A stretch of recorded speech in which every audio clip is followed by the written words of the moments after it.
There once upon a time, in a little village, nestled between hills and valleys, lived a young man named Sami. He wasn't like the other boys his age, who spent their days fishing or playing. No, Sami was drawn to the great mountains that loomed over the horizon. Every evening, when the sun dipped below the peaks, painting the sky in hues of orange and purple, he would sit by the window and gaze at them dreamily. Those mountains represented a world of mystery and adventure for him, a stark contrast to his peaceful village life. He yearned to explore the untamed wilderness, to discover what lay beyond the familiar landscapes.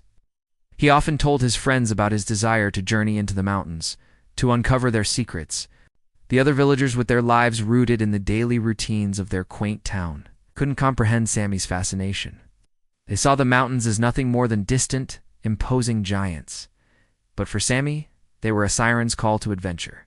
His heart beat in rhythm with the whispering winds that carried tales of the mountains. One day, Sami decided he could contain his urge to explore no longer. He wanted to see the mountains up close, to feel their rough texture beneath his touch, to breathe in their crisp air. So he packed a small bag with some food and water, put on his sturdiest boots, and set out on his journey. His parents, though initially worried, knew they couldn't hold him back. They had seen the fire of adventure burning brightly in their son's eyes, a fire that couldn't be extinguished by mere words. With a heavy heart, but a proud smile, they let him go. The path to the mountains was long and arduous. It wound through thick forests, across gushing rivers, and over rocky terrain. But Sami pressed on, his determination fueled by his unquenchable thirst for exploration.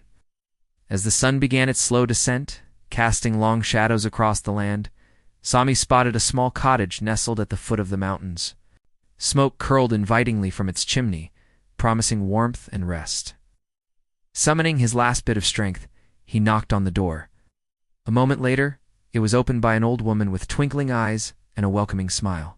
She had a kind face etched with wrinkles that spoke of a life well lived. Without hesitation, she ushered Sami inside, offering him warm clothes and a steaming bowl of soup. Over their meal, they talked, and Sami learned that the old woman was a hermit who had chosen to live a solitary life in the mountains. Despite her advanced age, she was strong and resilient, her spirit as enduring as the mountains themselves. After resting, Sami thanked the old woman for her hospitality and prepared to continue his journey. But she stopped him, sensing his eagerness to explore. "You have the spirit of adventure in you, young one," she said, her voice raspy but kind. "But the mountains are not just a place of beauty. They are full of danger and mystery." Sami, eager to learn more, asked, "What do you mean?" The old woman's eyes twinkled with wisdom. "There are many secrets hidden within these mountains, some waiting to be discovered, others best left undisturbed," she said cryptically. "If you seek adventure, you must be prepared for the unexpected." Her words echoed in Sami's mind as he resumed his journey. The mountains loomed larger now, their peaks scraping the clouds, their slopes adorned with thick, dark forests. A sense of foreboding settled over him, making him question his decision. But fear couldn't diminish the burning curiosity within him. As dusk fell, casting an eerie glow over the landscape, Sami stumbled upon a clearing, and in the center stood a majestic oak tree, its branches gnarled and twisted, reaching towards the sky like supplicating hands. Beneath it lay a worn leather-bound book. Drawn to it by an invisible force, Sami picked up the book. Its pages, brittle with age, whispered stories of forgotten lore. As he read, he realized it was a grimoire, a book of ancient magic and secrets. Suddenly the forest came alive with the sound of rustling leaves and snapping twigs. Fear clutched at Sami's heart as unseen eyes seemed to watch his every move. Then from the depths of the forest emerged a pack of wolves, their eyes glowing menacingly in the dim light. They circled Sami, their growls echoing the fear pounding in his chest. Just when he thought he might faint from terror, a wolf stepped forward. It wasn't like the others. It had a silver collar, and its eyes held a strange intelligence. It barked sharply, and the other wolves dispersed into the darkness. Sami, still trembling, watched as the lone wolf approached him. In a surprisingly gentle voice, the wolf spoke. "Do not be afraid, Sami, son of the village elder. I am here to help you." Confused, Sami managed to stammer, How can you speak?" The wolf smiled understandingly. These mountains hold many secrets, and some of them can be understood only by those who seek them with an open heart and a pure soul. Sami felt a surge of courage. He had come this far, and fear wouldn't make him turn back now.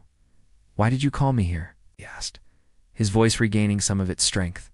The silver wolf explained, "I have been watching you, Sami. You possess a rare quality, a strong spirit that is not easily broken. There is much in these mountains that needs your help, and I believe you can do it."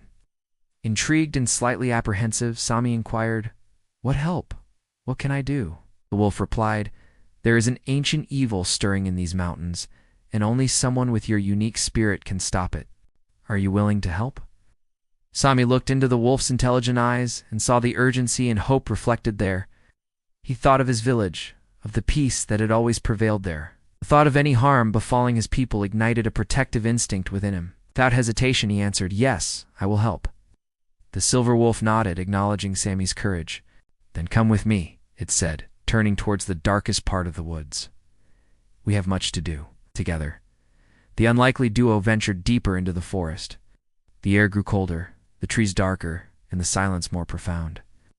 Sami couldn't shake off the feeling that they were being watched, hunted even.